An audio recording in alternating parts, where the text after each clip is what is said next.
اللعين الرجيم بسم الله الرحمن الرحيم الحمد لله الذي هدانا لهذا وما كنا لنهتدي لولا أن هدانا الله لقد جاءت رسل ربنا بالحق ثم الصلاة والسلام والتحية والإكرام على النبي الأمي القرشي الهاشمي الأبطحي رسولنا الممجد والمصطفى الأمجد والمحمود الأحمد أبي القاسم محمد اللهم صل على محمد وآل محمد وعلى أهل بيته الطيبين الطاهرين المعصومين المظلومين المنتجبين المنتخبين ولعنة الدائمة الباقية على أعدائهم مجمعين من الآن إلى قيام يوم الدين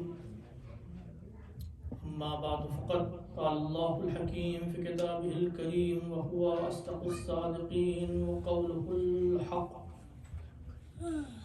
أعوذ بالله من الشيطان الرجيم بسم الله الرحمن الرحيم إنما كان قول المؤمنين إذا دعوا إلى الله ورسوله ليحكم بينهم أن يقولوا سمعنا وأطعنا وأولئك هم المفلحون. اللهم صل على محمد وآل محمد. محترم اس سے پہلے کہ اپنے بیان کا آغاز کروں حضرات سے گزارش ہے کہ ایک مرتبہ سورہ حمد اور تین مرتبہ سورہ اخلاص کی تلاوت فرما کر مرحومین اور جملہ مومنین و مومنات کی ارواح کو ایصال فرمائیں. سید عادل حسین ابن سید ذاکر حسین، سید ذاکر حسین ابن سید ظاہر حسین، سیدہ اعجاز بانو بنت سید اجمل حسین.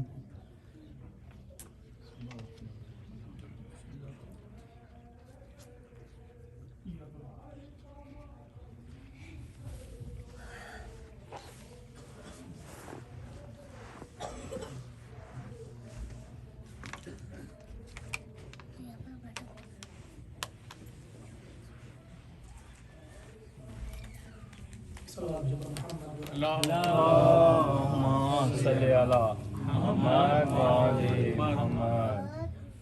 عزیزان محترم، جیسا کہ اس آیہ کریمہ کو سرنامہ سخن قرار دیا گیا تھا اور کل اس کے ذیل میں کچھ باتیں عرض کی گئیں کہ اس میں پروردگار عالم ارشاد فرما رہا ہے کہ مومنین کی صفات میں سے ایک صفت یہ ہے کہ جب اللہ اور اس کا رسول ان کے درمیان کوئی حکم کرتا ہے تو وہ کہتے ہیں سمینا و اطعنا، کہ ہم نے سن لیا اور ہم اطاعت کرنے والوں میں سے ہیں. وَأُولَٰئِكَ هُمُ الْمُفْلِحُونَ، اور یہی لوگ کامیاب ہیں. سبحان اللہ. اسی آیہ کریمہ کے ذیل میں اور مناج کی مناسبت کے حوالے سے چونکہ شب شہادت مولا متقیان حضرت امیر المومنین علی بن ابی طالب علیہ السلام اللهم صل على محمد وآل محمد. کچھ باتیں آپ کی خدمت میں عرض کروں گا اور کوشش ہوگی کہ زیادہ وقت نہ لیا جائے کیونکہ اس کے بعد اعمال بھی ہونا ہے. تو مختصر وقت میں انشاءاللہ کچھ باتیں آپ کی خدمت میں عرض کرنا ہے. بس خدا نے جب کہا کہ مومنین ہمیشہ سمینا و اطعنا کہتے ہیں، اس کے مقابلے میں اس آیہ کریمہ سے پہلے جو گروہ بیان کیا گیا وہ گروہ ایسا تھا، کافروں کا گروہ تھا کہ جو معرضین تھے آیت کے بقول، جو اعراض کرتے تھے، اشکال کرتے تھے، اعتراض کرتے تھے. حکم خدا اور حکم رسول کو ماننا ان کے لیے سخت تھا. اور میں نے آپ کی خدمت میں عرض کیا کہ قرآن یہ کہہ رہا ہے کہ مومن کی صفت یہ ہے کہ وہ اعتراض نہیں کرتا حکم خدا و رسول. واہ واہ واہ واہ. جیسے ہی اللہ کا حکم آتا ہے، جیسے ہی رسول کا حکم آتا ہے تو وہ خوشی جو بھی اللہ کا حکم ہے، جو بھی رسول کا حکم ہے، وہ کہتا ہے سمعنا واطعنا، پروردگار تو حاکم ہے، آپ رسول خدا ہیں، تو جیسا آپ نے کہا ہم کرنے کو تیار ہیں۔ قرآن کہہ رہا ہے یہ صفت ہے ان کی۔ اچھا قرآن یہ نہیں کہہ رہا کہ مومنین کو اس بات کا اختیار ہے کہ وہ دیکھیں، حالات کا جائزہ لیں، اور حالات کا جائزہ لینے کے بعد یہ دیکھیں کہ رسول جو حکم دے رہا ہے وہ صحیح ہے یا غلط ہے۔ خدا تو یہ کہہ رہا ہے کہ وہ جیسے ہی اللہ اور اس کا رسول اس کا حکم کرتا ہے، مومنین کہتے ہیں سمعنا، ہم نے سن لیا اور ہم اطاعت کرنے والوں میں سے۔ یہ نہیں کہہ رہا قرآن کے بعض موارد مستثنا ہیں، اس کا مطلب یہ ہے کہ اللہ اور اس کے رسول کا حکم ہر صورتحال میں ماننا ہمارے اوپر فرض ہے۔ اب حالات چاہے جو بھی رہیں، اب چاہے رسول ممبر پہ ہوں یا ممبر سے نیچے ہوں، گھر میں ہوں یا گھر سے باہر ہوں، رسول صحت و سلامتی کے ساتھ ہوں یا بیمار ہوں، مومنین کو اس بات کا اختیار نہیں ہے کہ وہ یہ کہیں یا رسول اللہ بیماری کی حالت ہے، اور بیماری کی حالت میں نعوذ باللہ بخار سر پہ چڑھ جاتا ہے تو انسان ادھر ادھر کی بہتی ہوئی باتیں کرتا ہے۔ نہیں، وہ عام انسانوں کے لیے شاید ہم کہہ دیں کہ صاحب آپ تو بخار میں بگ رہے تھے، اور بخار میں ہم کو پتہ بھی نہیں چلتا، واقعی بعض اوقات ہم کو ہوتا ہے کہ صحیح ہونے کے بعد اچھا ہم نے یہ بھی کہا تھا۔ جب انسان مریض ہوتا ہے تو اس کی اندر کی کیفیت باہر آتی ہے۔ مومن ہوا تو وہ اس سے کہتے ہیں بھائی تم تو ہمیشہ یا اللہ یا اللہ یا علی علی کر رہے تھے۔ واہ واہ واہ واہ۔ کیوں؟ کیونکہ اب اس کو ہوش نہیں ہے، اختیار نہیں ہے اس کے پاس۔ تو عام انسان تو بات سمجھ میں آتی ہے کہ صاحب ہاں مریض ہو گئے تھے، مرض میں انسان کچھ بھی بک سکتا ہے، لیکن رسول کے حوالے سے قرآن یہ نہیں کہہ رہا ہے کہ مومنین کو اس بات کا اختیار حاصل ہے کہ وہ یہ کہیں کہ رسول اس حالت میں ہیں کہ قلم و دعوات مانگیں یا نہ مانگیں۔ واہ واہ واہ۔ مسلمانوں کو اس بات کا اختیار نہیں ہے۔ نہیں، بے شک۔ جیسے ہی رسول نے کچھ کہا کہیں سمعنا و اطعنا۔ واہ۔ یا رسول اللہ، آپ اللہ کے رسول ہیں، یہی تو غلطی ہے کہ ہم رسول کو اپنا جیسا سمجھنے لگتے ہیں۔ مشکل کیا ہے؟ مشکل یہی ہے کہ ہم نے کہا کہ رسول تو ہماری طرح چلتا ہے، رسول ہماری طرح کھاتا پیتا ہے، رسول ہماری طرح انسان ہے، تو اب رسول اگر بیمار ہوتا ہے تو وہ بھی ہماری طرح بہکی ہوئی باتیں کر سکتا ہے۔ کیا کہنا؟ واہ۔ لیکن اللہ کہہ رہا ہے رسول ایسا نہیں ہے۔ ہاں ٹھیک ہے، بیمار ہو سکتا ہے، کیوں؟ مریض ہو سکتا ہے، کیوں؟ کیونکہ اس کے پاس ایک جسم ہے، جسم مریض پڑ سکتا ہے، لیکن تمہاری کیفیت اور اللہ رسول کی کیفیت میں بہت فرق ہے۔ بے شک۔ تم ہذیان بک سکتے ہو، میرا رسول کبھی ہذیان نہیں بک سکتا۔ تو کبھی اللہ نے اس بات کا اختیار کسی کو نہیں دیا کہ وہ حالات کا جائزہ لے، میٹنگ بٹھائے، اور میٹنگ بٹھانے کے بعد یہ کہا جائے کہ پیغمبر بولنے کی حالت میں تھے کہ نہیں تھے۔ نہیں، پیغمبر نے جس حالت میں کہا اس حالت میں پیغمبر کی بات اور اس کا ماننا واجب ہے۔ بے شک بے شک۔ اور جب مومنین کی پہچان یہ ہے کہ وہ سوال نہیں کرتے ہیں، کہتے ہیں سمعنا و اطعنا، اور میں نے کل آپ خدمت میں عرض کیا پھر یہاں پر کوئی استثناء نہیں ہوتی ہے کہ یا رسول اللہ یہ تو میرے لیے سخت تھا تو اس کو منع کر دیجئے، یہ آسان ہے ہم اس کو 2 بار کر لیں گے۔ ایسی کوئی استثناء نہیں ہے۔ خدا نے کہا کہ اتنا کرنا ہے تو اتنا ہی کرنا ہے، جو مقدار بیان کی ہے اسی مقدار کے مطابق، جس کیفیت کو بیان کیا اسی کیفیت کے مطابق۔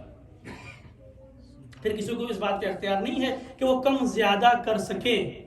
اور آیت کا اطلاق بتا رہا ہے کہ پھر تمام وہ باتیں جو رسول سے آ رہی ہیں، اب ظاہر سی بات ہے خدا تو کسی سے کلام نہیں کرتا نا،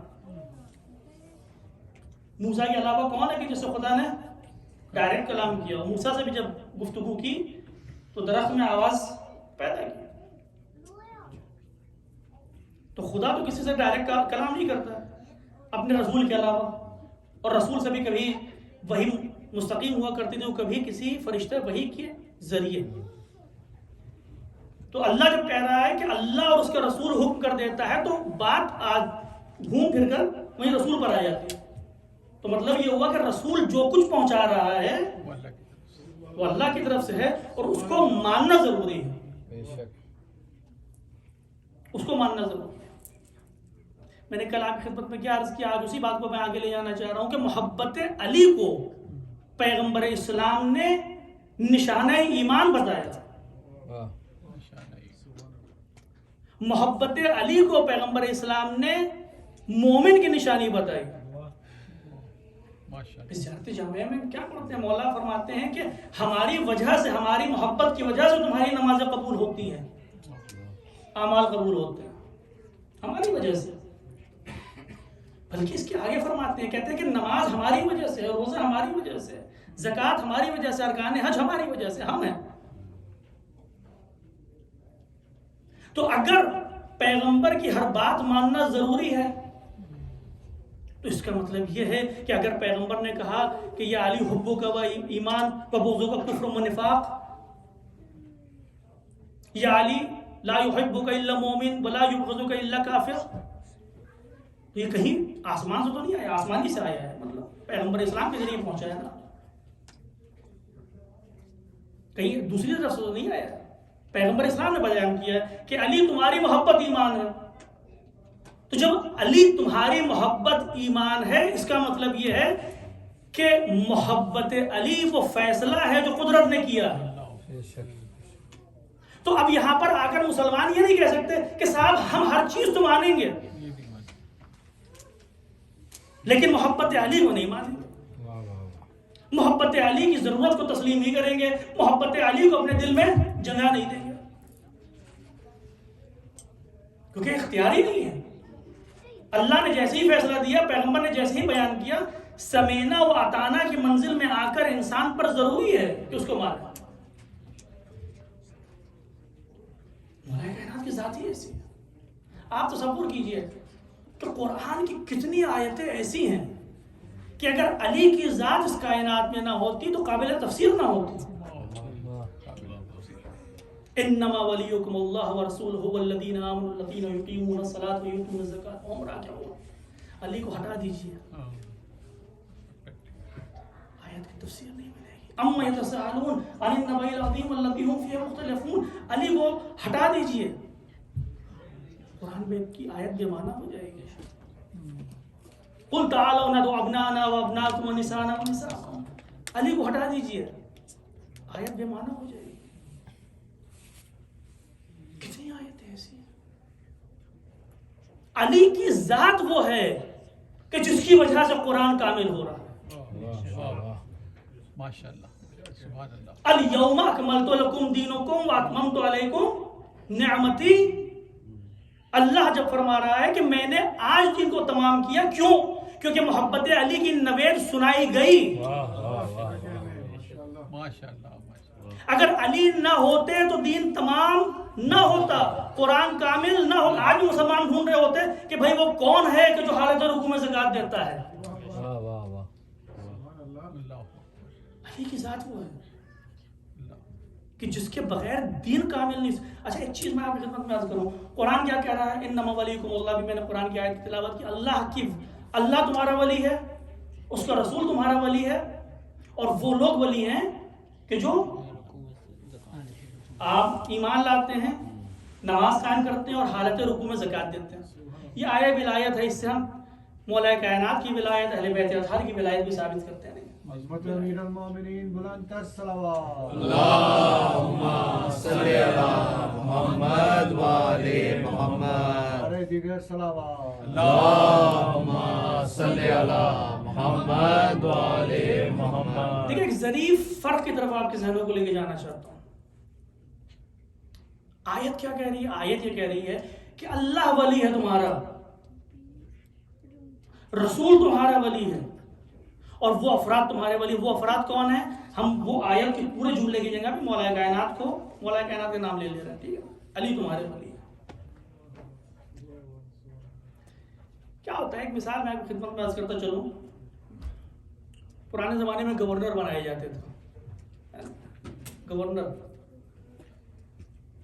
گورنمنٹ کی طرف سے گورنر آتا تھا. مولا کائنات کے زمانے میں بھی آپ گورنر بھیجا کرتے تھے مختلف صوبوں میں، مختلف علاقوں میں، جو ایک بادشاہ کے نمائندوں کے طور پہ. البتہ حضرت مولا کائنات تو بادشاہ نہیں تھے، خلفاء کے نمائندے یا بھی جو بھی حاکم اس کے نمائندے کے عنوان سے وہ اس کی مطلب اس کی نمائندگی کرتے تھے، ریپرزینٹ کرتے تھے. لوگوں کے درمیان فیصلے کرنا، ان کی بات حرف آخر ہوا کرتی تھی، وہ گورنر ہوا کرتے تھے.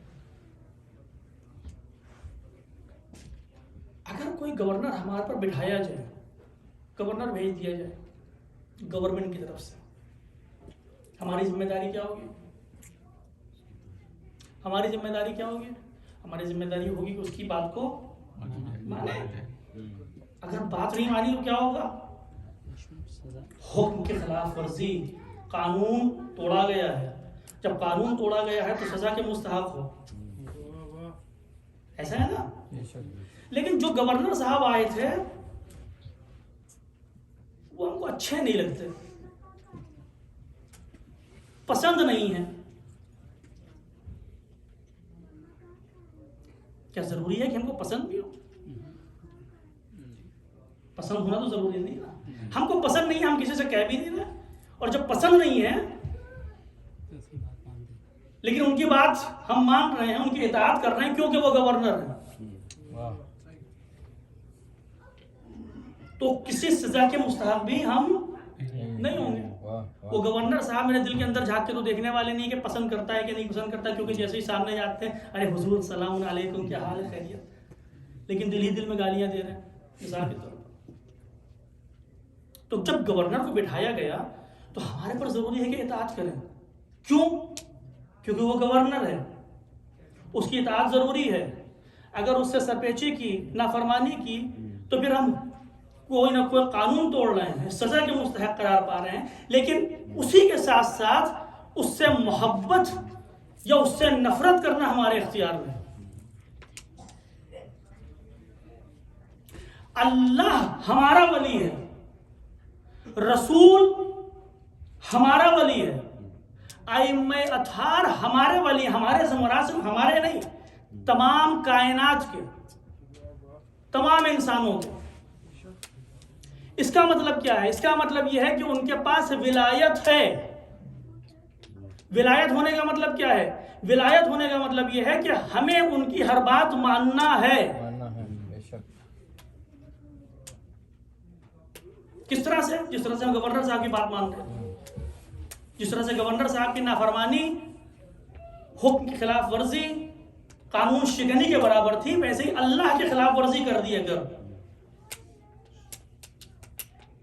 رسول کی خلاف ورزی کر دی، علی کی خلاف ورزی کر دی، تو قانون شکنی ہو رہی ہے. اور قانون شکنی ہو رہی ہے تو اس کا مطلب کیا ہوگا کہ ہم سزا کے مستحق ہیں. اللہ نے کہا نماز پڑھو، نماز پڑھ لیں، کوئی بات نہیں. رسول نے کہا کہ یہاں نہ بیٹھو، ادھر بیٹھو، وہاں پر بیٹھ. علی نے کہا یہ کام کرو، ہم نے کر دیا. یہ کس وجہ سے ہے؟ یہ اس وجہ سے ہے کہ ان کے پاس ولایت ہے. اللہ نے ان کو حاکم بنایا، اللہ نے رسول کو حاکم بنایا، اللہ نے امام علی علیہ السلام کو یا ائمہ اطہار کو حاکم بنایا. اس لیے ہم ان کی نافرمانی نہیں کر سکتے.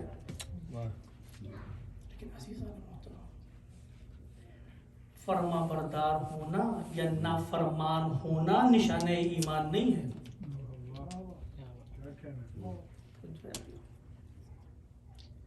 فرما بردار ہونا یا نافرمانی کرنا یہ نشان ایمان کیا ہے؟ حب کا ایمان، تمہاری محبت ایمان ہے، تمہارا بغض کفر ہے. بھائی مسلمانوں، تم چاہے علی کو چاہو یا نہ چاہو، وہ تمہارا ولی ہے. اب یہ دیکھنا ہے کہ تمام اعمال پر پابرجا ہونے کے بعد، تمام احکام الہی پر عمل کرنے کے بعد، پہلے نہیں بعد. کیوں؟ کیونکہ وہ ولی ہے، وہ گورنر کی طرح ہے، وہ حاکم ہے۔ اب یہ دیکھو کہ تمام احکام پر عمل کرنے کے بعد، تمام نمازیں پڑھنے کے بعد، تمام روزے رکھنے کے بعد، تمام خمس و زکوٰۃ دینے کے بعد، جہاد میں جانے کے بعد، اگر اب تمہیں یہ دیکھنا ہے کہ مومن بنے ہو کہ نہیں بنے ہو، فرق سمجھ گئے آپ؟ تو یہ دیکھو کہ محبت علی دل میں ہے کہ نہیں ہے۔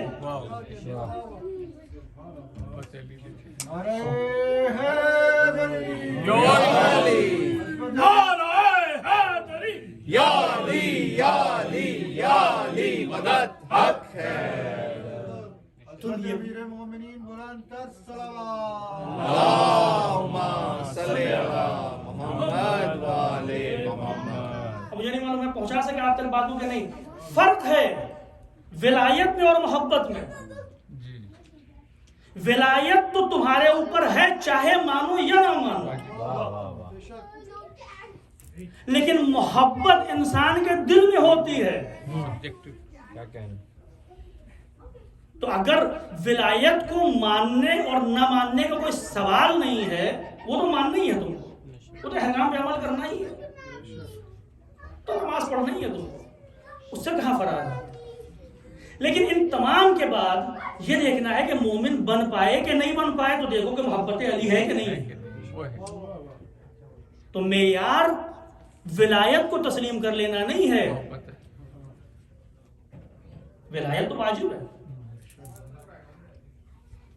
معیار یہ ہے کہ تمہارے دل میں محبت علی کی گرمی پائی جاتی ہے، تب تو حرارت ایمان ہے۔ اگر محبت علی کی گرمی نہ، حرارت ایمان، اس لیے اہم بات، یؤمنون بالغیب ذالک الکتاب لا ریب فیہ ھدی للمتقین۔ یہ متقین کے لیے ہدایت، اور کن لوگوں کے لیے؟ جو غیب پر ایمان لاتے ہیں۔ غیب کیا ہے؟ عزیزان محترم، جو میں آپ کی خدمت بات کرنا چاہتا ہوں، کاش میں پہنچا سکوں، محبت علی اور ولایت علی وہ چیز ہے کہ جو انسان کو مومن بناتی ہے۔ بے شک بے شک۔ یہ قرآن ہدایت ہے، سب کے لیے ہدایت نہیں ہے، ان لوگوں کے لیے ہدایت ہے جو ایمان لائے ہیں اور جو غیب پر ایمان لاتے ہیں۔ غیب کیا چیز ہے؟ قیامت کے بارے میں کسی مسلمان کو اختلاف ہے؟ فرشتوں کے ہونے کے بارے میں کسی مسلمان کو اختلاف ہے؟ ٹھیک ہے، غیب سے مراد وہ بھی ہے، لیکن غیب وہ جزو اسلام ہے کہ جس کو ظاہری طور پر بیان نہیں کیا گیا، جس کے ذریعے تمہارا امتحان لیا گیا، اور وہ ہے محبت اہل بیت۔ ولایت اور محبت کا فرق یہی ہے۔ ولایت کیا ہے؟ ولایت تو تمہارے پر اللہ نے فرض کر دی ہے، اور محبت کیا ہے؟ محبت ہے اجر رسالت۔ تو گویا دوسرے لفظوں میں یوں کہہ دوں کہ اگر دیکھنا ہے کہ مومن ہو یا نہیں ہو، تو یہ دیکھو کہ اجر رسالت ادا کیا ہے کہ نہیں کیا ہے۔ نعرہ حیدری یا علی ہر دشمن علی لعنت، بے شمار، ابن ملجم لعنت، بے شمار۔ عظمت امیر المومنین بلند تر صلوات۔ اللہم صلی علی محمد و آل محمد۔ صاحب آپ بہت زیادہ اغراق کرتے ہیں، بہت زیادہ اغراق، محبت علی، محبت علی، محبت علی۔ رائے کا پہاڑ بنائیں گے، ہر مسلمان محبت کرتا ہے، لیکن آپ بہت زیادہ تاکید کر رہے ہیں محبت پہ، اتنا زیادہ مبالغہ آ رہا ہے، اچھی بات نہیں ہے۔ اچھا، اب یہی بات ہو جاتی ہے نا کہ لیحکما، اللہ اور اس کا رسول اگر کسی چیز کو کا حکم دے دے اور اس کے بعد آپ یہ کہیں کہ بہت زیادہ اغراق کر رہے ہیں، تو اس آیت کے مزاج بن جاتے ہیں۔ اغراق کیوں ہو رہا بھائی؟ کیوں اغراق ہو رہا؟ مولا کائنات سے پیغمبر اسلام نے فرمایا کہ یا علی، اگر مجھے اس بات کا شبہ نہ ہوتا، اس بات کا خوف نہ ہوتا کہ میری امت میں سے بعض افراد وہی کام تمہارے ساتھ کریں کہ جو عیسیٰ ابن مریم کے ساتھ ان کی قوم نے کیا تھا، یعنی تم کو خدا مان لیں، تو میں اتنے فضائل بیان کرتا، اتنے حجاب ہٹاتا، اتنے پردے کنار کرتا کہ لوگ جہاں سے تم گزر جاتے لوگ وہاں کی خاک اٹھا کر لے جاتے، اور اتنی زیادہ اٹھاتے کہ اتنا بڑا گڈھا ہو جاتا کہ پانی تک پہنچ جاتے لوگ۔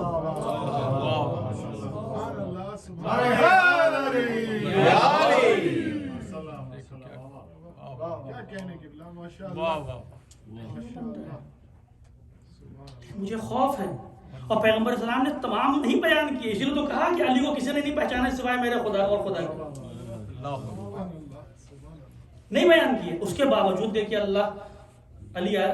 اللہ والے پیدا ہوگا، نصیری پیدا ہوگا، جبکہ تمام صفات بیان نہیں کیے گئے ہیں، تمام فضائل بیان نہیں، پھر بھی پیدا ہوگا۔ یا علی اگر خوف نہ ہوتا تو آپ کس چیز کے بارے میں کہہ رہے ہیں کہ اغراق کر رہے ہیں؟ رسول خود فرما رہے ہیں، تو اب اگر آپ کہہ رہے ہیں اغراق کر رہے ہیں تو پھر آپ حکم خدا اور رسول کے خلاف جا رہے ہیں، ہم نہیں جا رہے ہیں۔ کیا ہو جاتا ہے؟ اچھا میں ایک مثال آپ کی خدمت میں عرض کر دوں، نہ جانے کیوں لوگوں کو لگتا ہے کہ علی کی بہت زیادہ فضائل بیان ہو رہے ہیں، آپ بہت زیادہ اغراق کر دے رہے ہیں کہ جو مر جائے گا انسان تو محبت علی کی وجہ سے جنت میں جائے گا، فلاح ہو جائے گی اور قبر کشادہ ہو جائے گی، تمام چیزیں۔ آخر مشکل کیا ہے؟ دیکھیں کیا ہوتا ہے، اگر میں ایک مثال کے ذریعے آپ کی خدمت میں عرض کرتا ہوں، اگر میں اعلان کرتا ہوں کہ صاحب دیکھیں جو بھی یہ کام کرے گا، میرا ایک مثال کے طور پر کتاب وہاں پر موجود ہے ایک جگہ پہ مونٹریال کے اندر ہی، جو صاحب بھی میری کتاب وہاں سے لے آئے، آدھے گھنٹے کا سفر ہے، آپ جا کے لے آئیں، ہاں اس کو $50 دے دیں گے۔ بات سمجھ میں آتی ہے کہ نہیں؟ ٹھیک ہے بھائی، مولانا کو ضرورت ہوگی، بات صحیح ہے۔ اچھا میں نے اعلان کر دیا، اچھا جو بھی لے کے آئے گا اس کو $10,000 دیں گے۔ دیکھیے آنکھیں پھیل گئی، کیوں پھیل گئی؟ کیونکہ بات میں اغراق ہے نہیں، بہت زیادہ بڑھا چڑھا کہ بھائی کتاب چاہے جتنی قیمتی ہو، آدھے گھنٹے کے سفر ایک $10,000 کو بات ہے۔ آپ کی حالت جانتے ہیں، پرانی گاڑی چلاتے ہیں، کرائے کے گھر میں رہنے، آپ $10,000 کہاں سے دے دیں گے؟ بات سمجھ میں آتی ہے؟ لیکن اگر یہی کام کوئی ایسا بادشاہ کرے گا جس کے پاس بہت زیادہ خزانہ ہو اور اتفاق سے وہ کام کر چکا اس سے پہلے، لیکن سب بھاگ جائیں گے۔ اب یہاں پر آنکھیں چوڑی نہیں ہو رہی ہے، یہاں پر اغراق نہیں لگ رہا ہے۔ کیوں اغراق نہیں لگ رہا ہے؟ کیونکہ ہمارے معاملے میں یہ تھا کہ ہماری حیثیت سے باہر کی بات تھی، لیکن جب وہی بات کوئی ایسا کہتا ہے کہ جو اس کی حیثیت میں آتی ہو تو پھر بات اغراق آمیز نہیں لگتی۔ ارے ہاں صاحب انہوں نے تو اس سے پہلے بھی دیا تھا، یہ تو غریبوں کی مدد کرنے کا طریقہ ہے ان کا، غریبوں کی مدد اسی طرح کرتے ہیں یہ تاکہ احسان بھی نہ ہو، مدد بھی ہو جائے۔ عزیزان محترم، اگر علی کی محبت جہنم کی آگ سے سپر ہے، اگر علی کی محبت کی وجہ سے جنت میں جانے کی ضمانت ہے، اگر علی کی محبت کی وجہ سے پل صراط پہ آرام سے گزر جانے کی ضمانت ہے، تو بھائی آپ کے دل میں مرچی کیوں لگ رہی ہیں؟ ضمانت دینے والا کون ہے؟ اب جو ضمانت دینے والا ہے، اگر اس کے لیے یہ کام کرنا اغراق آمیز ہو تب تو آپ کہیے کہ آپ تو اغراق کر رہے ہیں، لیکن اگر وہ خدا اس بات پر قادر ہو تو پھر آپ یہ کیوں نہیں کہتے خدا تو چاہتا ہے جنت میں چلے جائیں، علی کی محبت تو ایک بہانہ ہے۔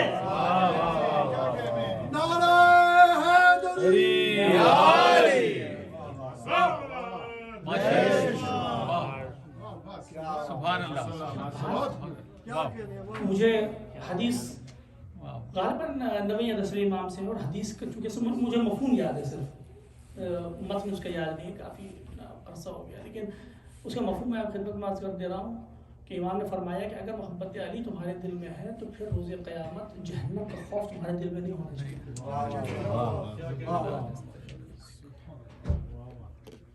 کیوں تکلیف ہو رہی ہے بھائی؟ دینے والا اللہ ہے، وہ چاہے جنت میں بھیجے چاہے جہنم میں بھیجے. جب اس کو کوئی پریشانی نہیں ہے تو آپ کو کس بات کی پریشانی ہے کہ اغراق کر دے رہا. ٹھیک ہے لیکن روایتیں ہر طرح کی ہیں. روایتیں یہ بھی بیان کر رہی ہیں کہ علی کی محبت کی وجہ سے جنت میں جائے گا, لیکن روایتیں یہ بھی کہتی ہیں کہ بھئی آخرت کا میدان ایسا ہوگا, ایسا حشر کا میدان ہوگا, اس کے جو صفات بیان ہوئے ہیں, جو حالات واقعات بیان ہوئے, کتنے ہولناک کہ لوگ خواتین کے حمل گر جائیں گے خوف کی وجہ سے, یا پھر المرء من اخیہ و امہ و ابیہ و صاحبتہ و بنیہ, کہ لوگ انسان اپنے رشتہ داروں سے, اپنے باپ بچوں سے بھاگ رہے ہوں گے, نہیں پہچانتے ہوں گے, ایک دوسرے کو دیکھ رہے ہوں گے, پہچان رہے ہوں گے, لیکن بھاگ رہے ہوں گے. کیوں بھاگ رہے ہوں گے؟ کیونکہ معلوم ہے وہ بھی ضرورت مند ہے ابھی. یہ تو قیامت کے حالات تو ایسا تو ہونا فطری چیز ہے. آپ قیامت کہہ رہے ہیں, یہاں پر دیکھ لیجیے, ہمارے بھائی کو ضرورت پڑ جائے اور ہم کو معلوم ہو جائے کہ آج ہمارے بھائی ملنے آ رہے ہیں, ان کو کچھ پیسوں کی ضرورت ہے, تو ہم بھی اپنے کسی دوست کے نکل جائیں گے تالا بند کر کے. تو بات صرف قیامت کی نہیں ہے, یہ تو ہماری طبیعت ہے, یہ تو ہماری فطرت ہے. تو قیامت میں بھی جب حشر کا میدان ہوگا تو ظاہر سی بات ہے, ہمیں معلوم ہے سب کو ضرورت ہے یہاں پر, تو بھاگا دوڑی تو ہوگی. اور اعمال کی بات جہاں تک ہے, ہاں بالکل یہ بھی صحیح ہے, قرآن کی آیت ہے کہ وَمَن يَعْمَلْ مِثْقَالَ ذَرَّةٍ خَيْرًا يَرَهُ وَمَن يَعْمَلْ مِثْقَالَ ذَرَّةٍ ذرہ برابر بھی انسان نے عمل خیر انجام دیا ہوگا اور ذرہ برابر عمل شر انجام دیا ہوگا, سب دیکھے گا. یرہ نام ہے اعمال میں. وہاں پر جا کے انسان تعجب, خدایا یہ تو مجلس میں بیٹھے تھے, یہ تو نماز پڑھ رہے تھے, یہ تو پازیٹیو بھی ہونا چاہیے تھا, نگیٹو میں کیسے چلا گیا. بہت سے سرپرائز ملنے والے ہیں وہاں پر. لیکن اسی کے ساتھ ساتھ وَمَن يَعْمَلْ مِثْقَالَ ذَرَّةٍ خَيْرًا يَرَهُ, بہت سے ایسے خیر بھی ہوں گے کہ جن کو آپ نے سوچا نہیں ہوگا. بہت سے ایسے خیر ہوں گے. آپ نے کسی محب علی کو دیکھ لیا, خوش ہو گئے, مسکرا دیا.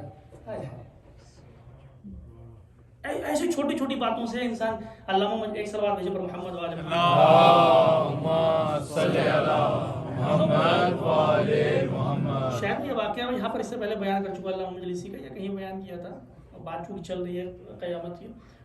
تو علامہ مجلسی پائے کے عالم تھے, ان کی جو کتابیں ہیں, انہوں نے جو کتابیں لکھی ماشاءاللہ, ہر روز کے حساب سے اگر وہ نکالی جائے تو مطلب چند صفحوں پہ بنتی ہیں, کہ ہر روز ولادت سے لے کر اپنے وفات تک جو انہوں نے لکھا ہے ان کی زندگی میں, وہ ایوریج نکالا جائے ولادت سے ان کی وفات تک, تو ہر روز کے تقریباً کئی 100 صفحے بنتے ہیں. اتنی زیادہ لکھی انہوں نے کتاب.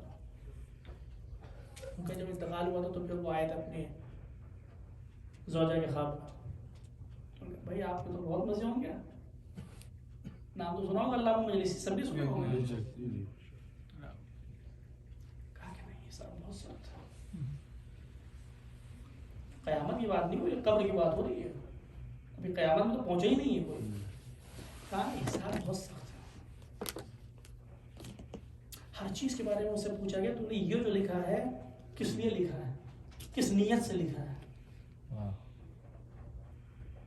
اور ابھی تک میں حساب دے رہا, کئی سالوں کے بعد آئے, ابھی تک میں حساب دے رہا تھا ہر چیز کا, اور ایک ایک ذرہ ایک ایک چیز کے بارے میں سوال کیا جا رہا تھا.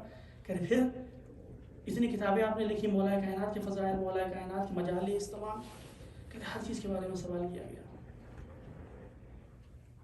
کیوں پڑھا, کس نیت سے پڑھا, کس نیت سے بیان کیا, واہ واہی کے لیے پڑھا, لوگوں کو خوش کرنے کے لیے پڑھا, کس لیے؟ کہا کہ بچا میں صرف ایک وجہ سے. خدا نے کہا کہ ٹھیک ہے, اس ایک عمل کی وجہ سے آرام سے رہو قیامت تک کے لیے, قیامت میں حساب کتاب ہوگا وہ بار بار. کس عمل کی وجہ سے؟ کہہ رہے تھے کہ میں نے ایک بار کتاب لکھ رہا تھا, تو وہ پرانے زمانے میں دعوات میں قلم ڈبو کے لکھا جاتا تھا نا, آج کل کے جو نوجوان کو پتہ بھی نہیں ہوگا, تو وہ قلم دعوات کا ایک دعوات رکھی رہتی تو قلم ڈبوتے تھے, اس سے لکھتے تھا. کہہ رہے میں لکھ رہا تھا کتاب, اور بہت مصروف شخصیت تھا علامہ مجلسی, بہت مصروف, یعنی اتنے مصروف تھے کہ ہر روز حرم امام علی علیہ السلام میں نہیں جاتے تھے. ہر روز دور سے سلام کرتے تھے, السلام علیکم یا امیر المومنین. کیوں؟ کیونکہ وقت نہیں ہوتا تھا، اتنی زیادہ انہوں نے تالیفات و تصنیفات کی. انہوں نے کہا کہ اب یہ سوچیے اتنا بزی انسان، انہوں نے کہا کہ میں نے قلم دعوات پر بویا اور لکھنا شروع کیا تھا، ایک مکھی آ کے بیٹھ گئی. تو میں چاہتا تو ہکا دیتا، لیکن میں نے سوچا کہ پیاسی ہوگی، پی لینے دو. تو میں کچھ دیر کے لیے رک گیا، اپنے ہاتھ کو نہیں ہلایا میں نے، اور میرے ذہن میں بھی نہیں تھا کہ یہ قربت اللہ یا کس لیے ہے. لیکن اللہ کو یہ عمل اتنا پسند آیا، کہا کہ اس عمل کی وجہ سے. تو بھائی صاحب اگر ہم ہر چیز قیامت میں دیکھیں گے، وہ اس وجہ سے دیکھیں گے کہ یہ عدالت الہی کا تقاضا ہے. عدالت الہی کا تقاضا یہ ہے کہ ہر چیز جو انسان نے اس دنیا میں انجام دی وہ آخرت میں دیکھیں نامہ اعمال میں. آپ تصور کیجیے، اب یزید آگے کھڑا ہو گیا، یا اللہ ٹھیک ہے میں نے بہت بڑے بڑے گناہ کیے، انجام دیے، کربلا کا واقعہ میری وجہ سے سب کچھ، لیکن یا اللہ اس میں چھوٹے چھوٹے گناہ بھی لکھے ہوئے.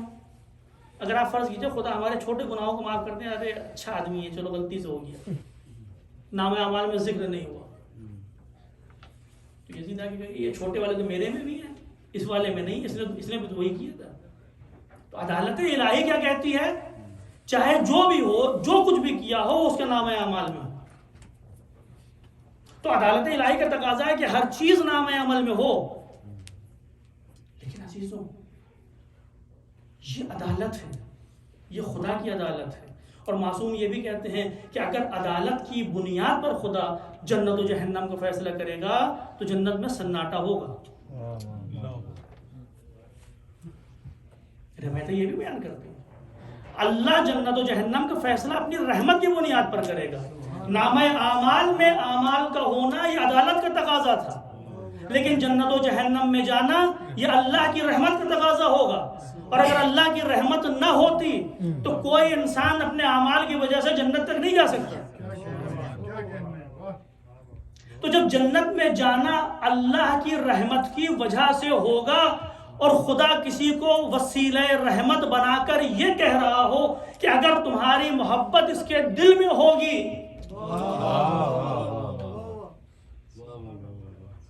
پریشانی کس بات کی ہے؟ کیا مشکل ہے؟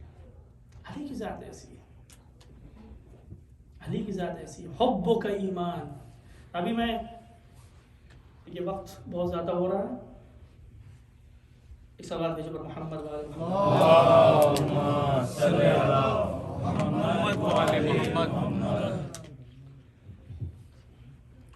الا من احب علیا لا يخرج من الدنيا حتى يشرب من الكوثر ويأكل من طوبى ويرى مكانه في الجنة. اور جان لو پیغمبر اسلام کی حدیث ہے یہ سب کہ جو علی سے محبت کرتا ہے. میں علی کی محبت کی بات دیکھیے، فرق ہوتا ہے شیعہ علی میں اور محب علی میں. آپ نے سن رکھا ہوگا مختلف جگہوں پر. شیعہ کیا ہوتا ہے؟ شیعہ کی مقام بہت بلند ہے، شیعیان علی میں ہونا. محب علی، علی کی محبت کا صدقہ کیا ہے یہ دیکھیے. صرف محبت علی کا دل میں پایا جانا، اس کا فائدہ کیا ہے؟ اس کا فائدہ کیا ہے؟ پیغمبر فرماتے ہیں جس نے علی سے محبت کی اس دنیا سے نہیں نکلے گا مگر یہ کہ وہ کوثر کے جام کو نوش کر اس دنیا میں نوش کرے گا اور طوبہ کا پھل کھائے گا اور جنت میں اپنی جگہ کو دیکھ کر مرے گا. الا ومن حب علیا فتحت له ابواب الجنہ الثمانیہ يدخلها من ای باب شاء بغیر حساب. اور جان لو پیغمبر اسلام فرماتے ہیں کہ جس نے علی سے محبت کی اس کے لیے جنت کے 8 دروازے کھول دیے جائیں گے اور وہ جس دروازے سے چاہے بغیر حساب کے. نعرہ حیدری. کیا ہے یہ اللہ اور اس کے رسول کا حکم ہے، یہ اللہ اور اس کے رسول کا فیصلہ ہے. ہماری ذمہ داری کیا ہے؟ سمینا و اطعنا، یا رسول اللہ آپ نے کہہ دیا ہم نے مان لیا. ہماری کوشش صرف کیا ہے کہ ہم محبت علی کو اپنے دل میں بڑھائیں بس. اللہ ومن حب علی آتا اللہ کتابہ بیمینہ. اور جان لو کہ جس نے علی سے محبت کی اللہ اس کا نام اعمال اس کے دائنے ہاتھ میں دے گا اور اس کو انبیاء کی طرح سے اس کا حساب کیا جائے گا. اللہ ومن حب علی حول اللہ علیہ سکرات الموت. اللہ جس نے علی سے محبت کی اللہ اس کے لیے سکرات موت کو آسان کر دے گا. وجعل قبرہ روضۃ من ریاض الجنہ. اس کی قبر کو جنت کے باغوں میں سے ایک باغ بنا دے گا. الا ومن حب علی آتاہ اللہ بكل عرق فی بدنہ حورا وشفع فی 80 من اہل بیتہ. اور جان لو جس نے علی سے محبت کی اللہ اس کے بدن کے ہر عرق کے قطرے کے بدلے میں اس کو ایک حور دے گا. وشفع فی 80 من اہل بیتہ. اور اپنے اہل بیت میں سے 80 لوگوں کی وہ شفاعت کر سکتا. 80 لوگوں کی. بہت سی حدیث ہے. صرف محبت علی کے اوپر میں دیکھ رہا تھا کہ محبت علی کی جزا کیا ہو سکتی ہے. عقلیں حیران رہ جاتی ہیں. میں تمام حدیثیں آپ کے سامنے نہیں پڑھی, آپ بھی جا کے پڑھ سکتے ہیں. عقلیں حیران رہ جاتی ہیں کہ علی کی محبت اس مقام پر ابھی کیوں نہ ہو. کیوں نہ ہو؟ کیونکہ علی کی محبت ہی ایمان ہے. باقی سب اتباع ہے, فرما برداری ہے, حکم کو ماننا ہے, عمل کرنا ہے. لیکن اگر ایمان قلبی ہے تو علی کی محبت اگر دل میں ہے تو ایمان. ایک سوال محمد اللہم صلی علی محمد وآل محمد. صلی علی محمد وآل محمد. صلی علی محمد وآل محمد. میں نے یہی آپ کی خدمت میں عرض کیا, کل بھی عرض کیا کہ علی کی ذات پیغمبر اسلام نے اپنے زمانے میں بھی اپنے وقت میں بھی اتنی زیادہ فضیلتیں بیان کی مولا کائنات کی, اور اس کے باوجود انا مدینۃ العلم میں مدینۃ العلم ہوں, علی اس کے دروازہ ہے. 25 سال تک کوئی در علی پر نہیں آیا سوال پوچھنے کے لیے. آتے تھے جب مشکل میں گرفتار ہوتے تھے تو بھیجتے تھے لوگوں کو, لیکن مرجع علمی نہیں تھے امام علی علیہ السلام. لوگ آتے تھے خلیفہ کے دربار میں. ابن عباس کو مسند علمی دے دی گئی دربار خلافت کی طرف سے. آج آپ دیکھیے اہل سنت کی کتابوں میں ابن عباس کی روایت سب سے زیادہ کیوں ہے؟ کیوں؟ کیونکہ یہ ایک سازش تھی مولا کائنات کو مسند علم سے ہٹانے. اب جناب ابن عباس کے اوپر شیعہ علماء یہ نہیں کہتے کہ وہ غلط انسان تھے یا مولا کائنات کی مہم نہیں تھی. نہیں, ابن عباس وہ شخصیت ہے جن پر اہل سنت اور شیعہ علماء دونوں متفق نظر آتے ہیں. لیکن جو حکومت کی طرف سے کوشش کی گئی وہ یہ کہ بھائی ابن عباس کو مرجع علمی بنا دیا جائے, لوگ آ کے ابن عباس سے سوال کریں, علی سے سوال نہ کریں. اور ایسا ہوا تاریخ میں. لوگ آئے مولا کائنات, اور جب ابن عباس صاحب بیٹھے ہوئے ہیں, آنے والے نے ابن عباس سے سوال کیا, مولا کائنات سے سوال نہیں کیا. اس سے بڑا ظلم کیا ہوگا؟ یہ ہے ظلم علی. 25 سال تک خاموش. تو مولا کائنات کی جو حقیقی شخصیت ہے اس کو پہچاننا ضروری ہے. یہ کبھی نہ سوچیں کہ بہت زیادہ اغراق ہو رہا ہے. علی کی شخصیت میں نہیں ہے. علی کی شخصیت میں اغراق نہیں ہے. ہاں ٹھیک ہے, کچھ محدودیتیں ہیں جہاں پر انسان کو رک جانا پڑتا ہے, کیونکہ اس سے آگے اس کی عقل سوچ نہیں سکتی, اس سے آگے اس کی عقل بیان نہیں کر سکتی. اور ہر انسان اپنی معرفت کے اعتبار سے آگے بڑھتا ہے. میں یہ نہیں کہتا کہ بغیر سوچے سمجھے جو دل میں آئے وہ مولا کائنات کے حوالے سے بول دیا جائے, نہیں. لیکن مولا کائنات وہ ذات ہیں کہ جس کے بارے میں خود پیغمبر نے فرمایا کسی نے نہیں پہچانا, کسی نے نہیں پہچانا. سلمان اور حضر و مقداد کا درجہ ایمان میں فرق کیوں تھا؟ اسی وجہ سے تھا کہ وہ تینوں کی معرفت الگ الگ تھی. تینوں کی اللہ کی معرفت مجھے نہیں معلوم, پیغمبر کی معرفت, لیکن مولا کائنات کے حوالے سے تینوں کی معرفت الگ تھی. اسی وجہ سے سلمان کیوں بن گئے, مقداد کیوں بن گئے؟ پیغمبر نے اگر فرمایا کہ علی کی اتباع کرو تو اس حد تک اتباع کی کہ بتاتے ہیں کہ جب علی چلتے تھے تو مقداد ان کے پیچھے پیچھے اس طرح سے چلتے تھے کہ جب علی نے گھوم کے دیکھا تو صرف 2 ہی نقش قدم نظر آئے, جبکہ 2 آدمی چل رہے. پوچھا کہ تمہارے نقش قدم کہاں؟ کہا پیغمبر نے فرمایا کہ علی کے نقش قدم پہ چلو. جہاں پر علی کا پیر پڑا وہاں پر پیر رکھا، اسی لیے تو بنے گی. لیکن اسی علی کو تنہا چھوڑ دیا گیا. آج کی شب 21 رمضان کی شب کوفے میں کیا حالت ہوگی آج.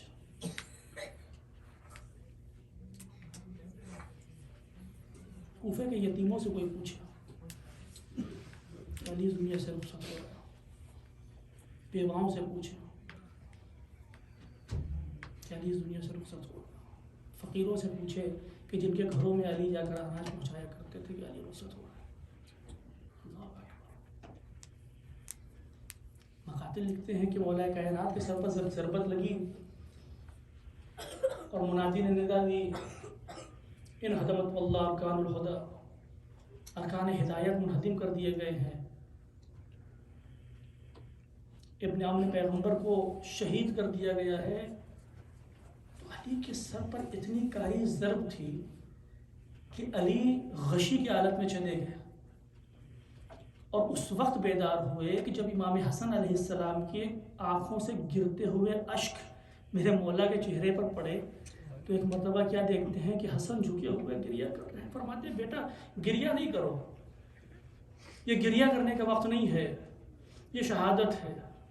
علی کو شہادت چاہیے تھی، تمہیں گریہ کرنے کی ضرورت نہیں ہے. اے بیٹا حسن نماز پڑھاؤ. امام حسن علیہ السلام نے نماز پڑھائی اور روایتیں کہتی ہیں کہ مولا کائنات نے خاک مسجد کوفہ کو اٹھا کر اپنے سر پر ملنا شروع کیا خون کو روکنے کے لیے. عزیزان محترم خاک مٹھی مٹھی اٹھاتے رہتے ہیں، اپنے زخم پر ڈالتے رہتے. مجھے نہیں معلوم کہ کیوں میرا مولا خاک مسجد کوفہ کو اٹھا کے اپنے زخم پر ڈال رہا ہے. شاید اس کو کربلا کا وہ میدان یاد ہو کہ جب اس کا بیٹا زخموں سے چور زمین کربلا پر آئے گا تو کوئی بھی اس کے زخموں پر پٹی باندھنے والا نہیں ہوگا. ارے یہ خاک کربلا ہوگی کہ جو حسین کے زخموں پر. اللہ اکبر. ہاں عزیزان محترم علی کے سر کو امامے سے باندھا گیا اور علی کو ایک حصیر میں لٹایا گیا. لے کر چلتے ہیں. مقاتل لکھتے ہیں کہ حسن و حسین اور اصحاب علی کو مسجد کوفہ سے خانہ بیت الشرف کی طرف لے کے چلتے ہیں. جو حضرات کوفے گئے ہیں انہوں نے دیکھا ہوگا مسجد کوفہ سے مولا کائنات کے گھر چند قدم پر ہے، زیادہ دور نہیں ہے. تو جیسے ہی علی کو مسجد کوفہ سے نکال کر بیت الشرف کی طرف چلنا شروع ہوتے ہیں، بیت الشرف جیسے ہی نزدیک آتا ہے ایک مرتبہ میرا مولا غشی سے افاقہ پاتا ہے، اٹھ کر دیکھتا ہے گھر سامنے نظر آ رہا ہے. ایک مرتبہ صاحب سے کہتا ہے، حسن و حسین سے کہتا ہے اے بیٹا حسن اے بیٹا حسین رک جاؤ رک جاؤ. ایک مرتبہ اصحاب رکتے ہیں، حسن و حسین رکتے ہیں. علی کہتے ہیں اے بیٹا اب مجھے اس طرح سے حصیر میں گھر میں نہ لے کر جاؤ، میں چاہتا ہوں اپنے پیروں پر چل کر گھر میں جاؤں.